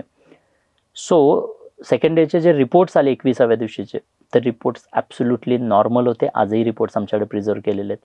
सो कसलाही बाळाच्या ब्रेनमध्ये इश्यू राहिलेला नव्हता. प्रेग्नन्सी कंटिन्यू झाली. आज ते बाळ 2.5-3 वर्षांचं झालेलं आहे. अरे बापरे, म्हणजे गर्भसंस्कारमध्ये काहीही करू शकतो, पॉवर आहे एवढी. ही पॉवर गर्भसंस्कारांमध्ये नाहीये. खरं सांगू ना तर ही पॉवर प्रत्येकाच्या त्या स्त्रीमध्ये आहे, त्या आईमध्ये. त्या आईला तिच्या शक्तींची जाणीव करून देण्याची गरज आहे. तिला कन्सिस्टंट बनवण्याची गरज आहे. काय होतं की मूड स्विंग्समुळे, हार्मोनल इम्बॅलन्सेसमुळे आत्ता पॉझिटिव्ह वाटतंय तर क्षणात ती निगेटिव्ह झालेलं आहे. सो हे जे काही अप अँड डाऊन्स होत आहे, ती जेव्हा निगेटिव्ह होते, ती जेव्हा डिप्रेस्ड होते, तेव्हा सुद्धा तिला ऊर्जा देण्याचं काम हे या गर्भसंस्कारांच्या प्रोसेसमध्ये केलं जातं. सो आम्ही डायरेक्टली काही करत नाही, आम्ही इनडायरेक्टली तिला एनकरेज, फायनली जे होणार आहे ते तिच्या शरीरामध्ये होणार आहे. सो तिला हॅपीनेस देण्याचं काम, तिला कन्सिस्टन्सी देण्याचं काम, तिला एनर्जी देण्याचं काम, तिला पॉझिटिव्हिटी देण्याचं काम, तिला आनंद देण्याचं काम हे आम्ही कंटिन्युअसली करतो, एव्हरी डे करतो. आणि म्हणून त्या कन्सिस्टन्सीमुळे तिच्या ओव्हरऑल बिहेवियरमध्ये, तिच्या ओव्हरऑल सायकोलॉजीमध्ये, तिच्या ओव्हरऑल विचार करण्यामध्ये, तिच्या पॉझिटिव्हिटीमध्ये, तिच्या आनंदामध्ये प्रचंड परिवर्तन झालेलं आपल्याला बघायला मिळतं. आणि त्याचा परिणाम म्हणून, रिझल्ट्स म्हणून काय तर बाळामध्ये ते परिणाम आपल्याला बघायला मिळतात. सो अशा पद्धतीने ही सगळी प्रोसेस आम्ही कॅरी करतो आणि आज त्याचं परिणाम म्हणून म्हणजे ही बाळं बदललेली आपल्याला बघायला मिळतात. नक्कीच सर, नक्कीच. आणि मला एक क्युरिओसिटी आहे की engineering to Tata Motors job नंतर गर्भसंस्कार, हा पूर्ण जो तुमचा प्रवास आहे हा नेमका कसा काय तुम्ही चेंज कसा केलात, किंवा मी म्हणजे माझं फॅमिली बॅकग्राऊंड बघितलं तर मी एक शेतकऱ्याचा मुलगा आहे. 22 वर्ष वडिलांसोबत शेतामध्ये काम केलं. कोल्हापूर जिल्ह्यातलं हातकणंगले तालुक्यामधलं अंबप नावाचं माझं छोटंसं गाव आहे. सो फॅमिली बॅकग्राऊंड पूर्णपणे 100% शेतकरी, आणि शेतकरी फॅमिलीमधून गावामध्ये वाढत असताना, जिल्हा परिषदेच्या शाळेमध्ये शिकत असताना, म्हणजे जसं रस्ता भेटत गेला तसं शिकत गेलो. सो 10th मध्ये असताना सर्वसाधारण मला हिप्नॉसिस, सबकॉन्शियस माइंड, अध्यात्म या विषयांची थोडीशी ओढ लागली गेली. मी त्याचा अभ्यास करायला लागलो. बट त्या अभ्यासातनं उदरनिर्वाह तर होणार नाही, एक ओढ फक्त तिथे निर्माण झाली. पुढे काहीतरी करायचं यानं म्हणजे 12th सायन्स झालं, त्यानंतर इंजिनिअरिंगला ॲडमिशन घेतलं आणि डिप्लोमा मेकॅनिकल इंजिनिअरिंगचं एज्युकेशन पूर्ण केलं. आणि आपल्याला उदरनिर्वाहासाठी तर काहीतरी करावं लागेल म्हणून टाटा मोटर्स पुण्यात आलो. पुण्यात टाटा मोटर्स जॉईन केलं. बट पुणे जरी जॉईन केलं असलं तरी माझा ज्या विषयातला रस होता, माझी जी आवड होती ती मात्र तशीच होती. त्या विषयांचा अभ्यास, त्याविषयी वेळ देणं, मेडिटेशन करणं, ॲक्टिव्हिटीज करणं, ह्या गोष्टी चालूच होत्या. पुण्यात आल्यानंतर बरेचदा म्हणजे अनेक ट्रेनिंग प्रोग्राम, अनेक वेगवेगळी लोक मला अनुभवायला मिळायला लागलीत. हिप्नॉसिसवरती भरपूर काही मला शिकायला मिळायला लागलं. म्हणजे माझा अभ्यास सुरू राहिला. आणि हे करत असताना विश्वास नांगरे पाटील साहेबांचा एक दिवस व्हिडिओ पाहत होतो. मोटिवेशनल व्हिडिओज त्यांचे खूप आहेत. आणि तो व्हिडिओ पाहत असताना एक मनात सहज विचार आला की यार, आपल्यासारखंच हे पण व्यक्तिमत्व आहे. आपल्यासारखेच 2 हात, पाय, कान, नाक सगळं काही आपल्यासारखंच आहे. आपल्यासारखेच खेडेगावांमधून आलेलं हे व्यक्तिमत्व आहे. आणि आज हे या उंचीवरती पोहोचलेले आहेत. येस. आणि मग असं वाटलं की आपल्यात काय कमी आहे, मला का नाही असं पोहोचता आलं. वाटलं की माझ्याकडेही कपॅसिटीज होत्या, मलाही असं काहीतरी बनता आलं असतं, पण मी नाही बनलो. कारण काय? तर त्याचं कारण एकच मला मिळायचं की मला मार्गदर्शन नाही मिळालं. मला कोणी स्वप्न नाही दिली. मला कोणी सांगितलं नाही की तुला असं काही करता येईल. मला कोणी मार्गदर्शक नव्हतं. बिकॉज ज्या गावात, ज्या घरात वाढलो तिथे असं मार्गदर्शन करणारं विशेष कोणी लाभलं नाही. त्यातल्या त्यात माझं शाही व्यक्तिमत्व, आणि त्या सगळ्यांमुळे असं वाटत होतं की मला कोणी मार्गदर्शक लाभला नाही. आणि हा विचार करता करता करता बरेचदा वाटायचं की यार बस, एक दिवस मनात विचार आला की किती दिवस रडायचं की मला मार्गदर्शक मिळाला नाही म्हणून. तुला तेंडुलकर बनता आलं नाही म्हणून काय झालं? आचरेकर बनून पाठीमागणे येणाऱ्या लोकांच्या आयुष्यात व्हॅल्यू ॲड करण्याचं काम करू शकतोस. आणि त्याच एका हेतूनं मग मी विद्यार्थी मार्गदर्शन चालू केलं. पिंपरी चिंचवडमध्ये अनेक विद्यार्थी माझ्याकडे यायला लागले. त्यांना वेगवेगळ्या गोष्टींचं, पालक यायचे विद्यार्थ्यांना घेऊन, आणि मग त्यांना काउन्सिलिंग करायचं, वेगवेगळ्या गोष्टींचं मार्गदर्शन करायचं, हिप्नोथेरपी द्यायचं, अशा वेगवेगळ्या ॲक्टिव्हिटीज सुरू होत्या. आणि हे करत असताना अनेक पालक माझ्याशी भेटायचे. जेव्हा पालक विद्यार्थ्याला घेऊन यायचे तर आम्ही सेपरेट डिस्कशन करायचं. पहिलं पालकांचं ऐकून घ्यायचं, मग विद्यार्थ्यांचं ऐकून घ्यायचं. मग पालकांशी जेव्हा बोलत असायचं तेव्हा 1-2-3 इन्सिडेंट्स असे झाले की शेअर करत असताना हे पालक फ्रस्ट्रेटेड असायचं. कारण प्रेग्नन्सीला एक्सायटेड असणारं पालक डिलिव्हरीनंतर बाळामध्ये इश्यू आहेत तर फार फ्रस्ट्रेटेड असलेलं जाणवतं. मग हे पालक जेव्हा शेअर करायचे तर शेअर करता करता आई शेअर करून गेली की सर, प्रेग्नन्सीमध्ये हे माझे सगळे इश्यूज होते, प्रॉब्लेम्स होते, आणि त्याचाच का काय परिणाम म्हणून मला हे असलं बाळ लाभलं. सो हे जेव्हा ती आई बोलली तेव्हा मला पहिल्यांदा स्ट्राईक झालं. त्यानंतर मी येणाऱ्या प्रत्येक कपलला विशेषतः विचारायला चालू केलं की तुमचा प्रेग्नन्सीचा काळ कसा होता. आणि मग मला रिलेट होत गेलं की खरंच ज्यांच्या प्रेग्नन्सीमध्ये काही इश्यूज होते त्यांच्या बाळामध्ये सुद्धा काही प्रॉब्लेम्स आहेत किंवा अडथळे आहेत असं जाणवायला लागलं. आणि मग मी या विषयावरती अभ्यास करायला चालू केला की खरंच प्रेग्नन्सीचे 9 महिने आणि डिलिव्हरीनंतरचं आयुष्य यांचा काही संबंध आहे का. आणि हे संबंध तपासण्यासाठी अनेक देशांमध्ये कल्चर काय फॉलो केले जातात, गर्भसंस्कार काय आहे, अशा गोष्टींचा अभ्यास करायला लागलो. आणि अभ्यास करताना एक गोष्ट पक्की झाली की येस, प्रेग्नन्सीचे 9 महिने आणि डिलिव्हरीनंतरचं आयुष्य यांचा खूप जवळचा संबंध आहे. कारण डिलिव्हरीनंतर एखादं व्यक्तिमत्व आयुष्यात जी उंची गाठणार आहे किंवा गाठतं हे डिलिव्हरीच्या आधीच्या 9 महिन्यांमध्येच ठरतं. तुम्ही काय एज्युकेशन घेतलेलात, तुम्ही किती शिकलेलात, कोणत्या शाळेत गेलेलात, याचा आणि तुमच्या यशाचा दूरपर्यंत संबंध नाहीये. ज्या व्यक्तिमत्वांना यशस्वी व्हायचं आहे, ज्यांच्याकडे बाय बर्थ गुण आणि क्वालिटीज आणि कपॅसिटीज उत्कृष्ट आहेत, ते जगाच्या पाठीवर कुठेही जाऊ देत, जिथे जातील तिथे ते यशस्वीच असतात. याचं कारण त्या 9 महिन्यांमध्ये त्यांना त्या कपॅसिटीज, प्रोसेसिंग स्पीड हे सगळं काही त्या आईच्या माध्यमातून मिळालेलं असतं. इस्रायलबद्दलचा एक रिसर्च पेपर त्याच्यामध्ये मिळाला. इस्रायलमध्ये 9 महिन्यांमध्ये प्रेग्नन्सीमध्ये कंप्लीट, जसं आपण लॉकडाऊनला क्वारंटीन होतो तसं तिथली गर्भवती महिला स्वतःला एका पॉझिटिव्ह एन्व्हायरमेंटमध्ये क्वारंटीन करते. तिला फक्त पॉझिटिव्हिटी दिली जाते. तिथे वेगवेगळ्या ॲक्टिव्हिटीज, ब्रेनसाठीच्या ॲक्टिव्हिटीज, ह्या सगळ्या ॲक्टिव्हिटीज केल्या जातात. आणि म्हणून तर रिसर्च कोणाचा आहे तर डॉक्टर स्टीफन रिप यांचा रिसर्च आहे. ते सांगतात की इस्रायल म्हणजे एवढा छोटासा देश आहे, आपल्या देशाच्या तुलनेत खूप कमी लोकसंख्या असणारा देश, बट आज जगाला भारी आहे. मग याचं कारण काय? कारण की इथे जन्माला येणारं प्रत्येक बाळ हे जन्मजातच हुशार आणि बुद्धिमान बनवलं जातं, बनूनच जन्माला येतं, असं डॉक्टर स्टीफन रिप सांगतात. कारण की इथली प्रत्येक गर्भवती महिला प्रीनेटल डेव्हलपमेंटचा प्रोटोकॉल, म्हणजेच आपल्या भाषेत ती गर्भसंस्कार करते आणि म्हणून तिथे जन्माला येणारं प्रत्येक बाळ हे काय हुशार आणि बुद्धिमान बनून जन्म घेत आहे. आणि मग त्यातनं मला ते क्लॅरिटी मिळालं की yes, this is the process. आणि ही प्रोसेस आज कुठेतरी भारतातनं हरवलेली आहे. ही संस्कृती, हे कल्चर जे काही 16 संस्कारांचं सांगितलं गेलं त्यातलं सगळ्यात महत्त्वाचं असणारं हे गर्भसंस्कार आज कुठेतरी मिस झालेले आहेत. म्हणजे आमच्याकडं आबादी कमी नाही, आपण बोललो तसं आपली लोकसंख्या कमी नाही, पण देश आबाद होत नाही आहे. कारण की आमच्याकडे फक्त नंबर्स जन्माला येतात, टॅलेंट आणि म्हणजे क्वालिटी जन्माला येत नाही आहे. आणि मग त्याचं सगळं हे अभ्यास केल्यानंतर रिअलायझेशन झालं की दिस इज द प्रोसेस.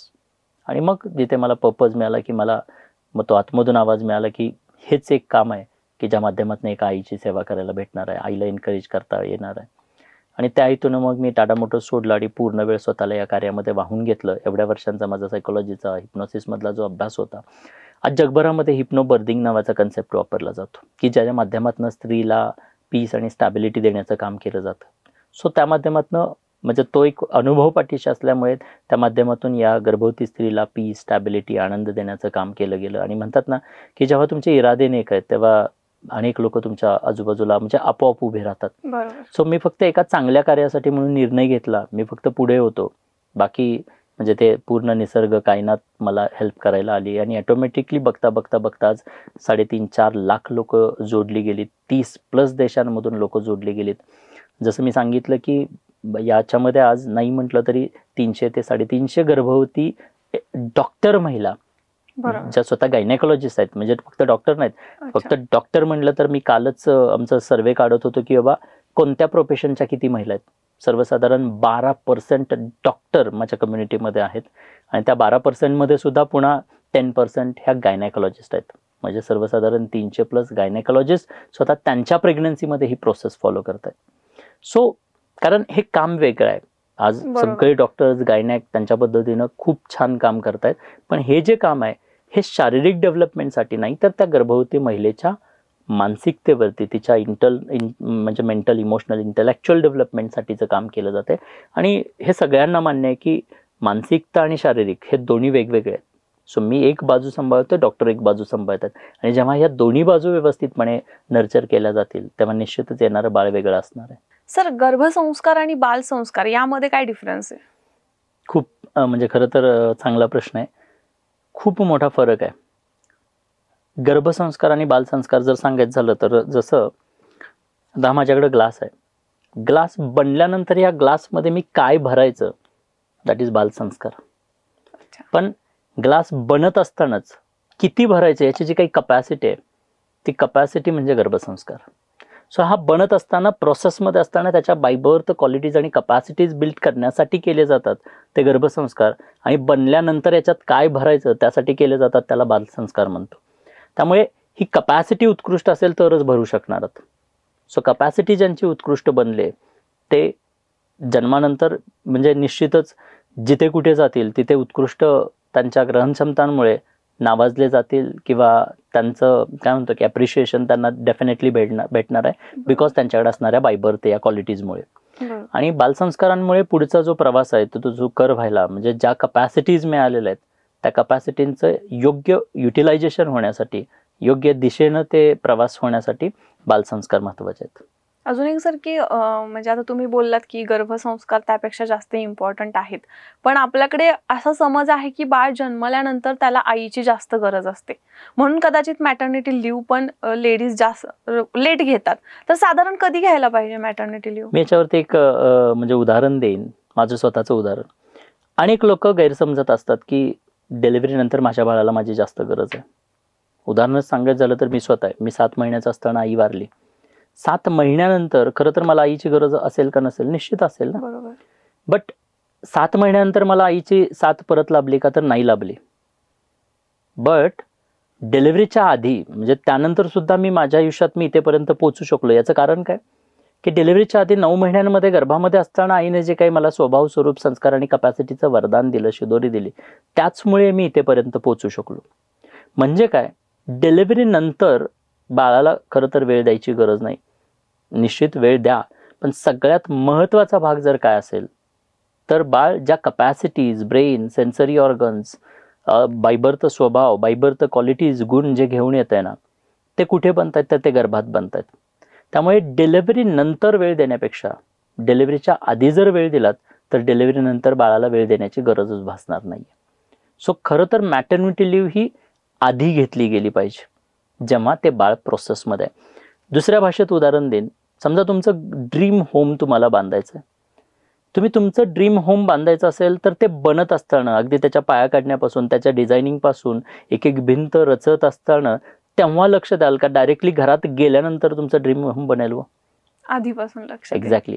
म्हणजे घर बांधताना आधी वेळ दिला पाहिजे, ते बनत असताना वेळ दिला पाहिजे, हे आपल्याला समजतंय. बनल्यानंतर तुम्ही काही नाही करू शकणार. मग बाळ बनत असताना वेळ दिला पाहिजे, ही सोपीशी गोष्ट आज लोकांना का लक्षात येत नाही, मला हे समजत नाही. त्यामुळे मॅटर्निटी लिव्ह ही आधीच घेतली पाहिजे. बाळ तुमच्या युट्रसमध्ये प्रोसेसमध्ये आहे, ते बनतंय. त्या बाळाला बाय बर्थ क्वालिटीज, कपॅसिटी, स्वभाव, स्वरूप, संस्कार देण्यासाठी म्हणून आधी वेळ द्या, नंतर वेळ देण्याची गरज नाही.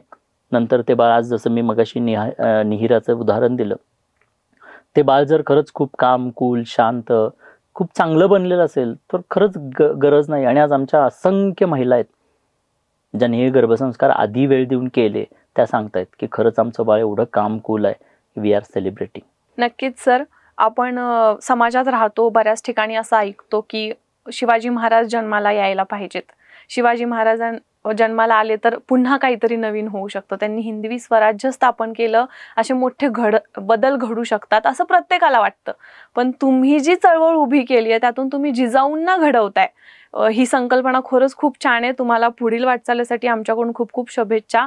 आणि एवढ्या वेळात वेळ काढून आलात आणि आमच्या प्रेक्षकांसोबत एवढ्या महत्त्वाच्या विषयावरती मार्गदर्शन केलं, चर्चा केलीत, त्याबद्दल टाइम्स ऑफ डेमोक्रेसीच्या प्रेक्षकांकडून आणि आमच्या संपूर्ण टीमकडून तुमचे मनापासून आभार. धन्यवाद. थँक्यू. आणि नक्कीच सरांनी दिलेली माहिती खूप उपयुक्त आहे आणि आजच्या जगात किंवा आजच्या काळात याची अत्यंत गरज आहे. त्यामुळे जो कोणी हा व्हिडिओ बघत असेल, तुमची बहीण असेल, आई असेल, नातेवाईक कोणी असतील, तर त्यांच्यापर्यंत हा व्हिडिओ नक्की शेअर करा आणि TOD मराठीला सबस्क्राईब करायला विसरू नका.